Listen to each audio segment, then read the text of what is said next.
اور ایک بات یاد رکھیے، دیکھیے اگر آپ نے اپنی اولاد کو حرام کھلایا نا، حرام، بے ایمانی، چوری چکاری، ان سب چیزوں سے، لوٹ کے یہ سب چیزوں سے کھلایا، تو وہ آپ کے پاس وہ سارا ویسے ہی نکل جائے گا. آپ دیکھیے کبھی جمع کر کے نہیں رکھ سکتا وہ.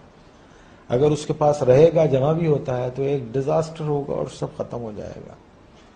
تو ہم کو ٹھیک ہونا چاہیے. ہم انسان ہیں، جانور نہیں ہیں. ہم کو صحیح ہونا چاہیے. ہم کو اس لیے دنیا میں نہیں بھیجا ہے کہ ہم دوسرے کے حقوق ماریں، چھین لیں لوگوں کو. 1200 روپے 800 روپے کے ایک موبائل کے لیے ایک جان لے لیتے ہیں ہم.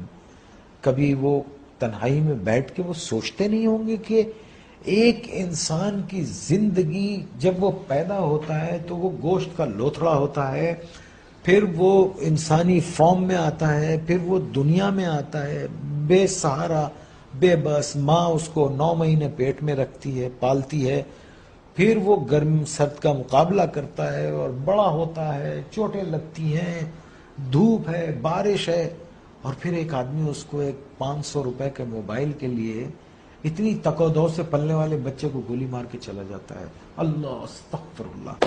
آپ مجھے بتائیے یہ کیا جنون ہے؟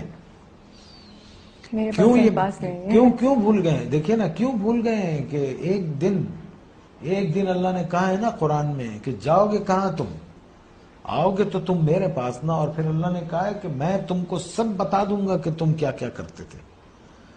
اور قرآن میں ہے کسی ایک بے گناہ انسان کا قتل، آئی کوٹ قرآن، کسی ایک بے گناہ انسان کا قتل ایسے ہے جیسے تم نے پوری انسانیت کو قتل کر دیا. اور ایک جگہ اللہ نے فرمایا اور اگر کسی ایک بے گناہ کی زندگی بچائی گویا تم نے پوری انسانیت کو بچا لیا.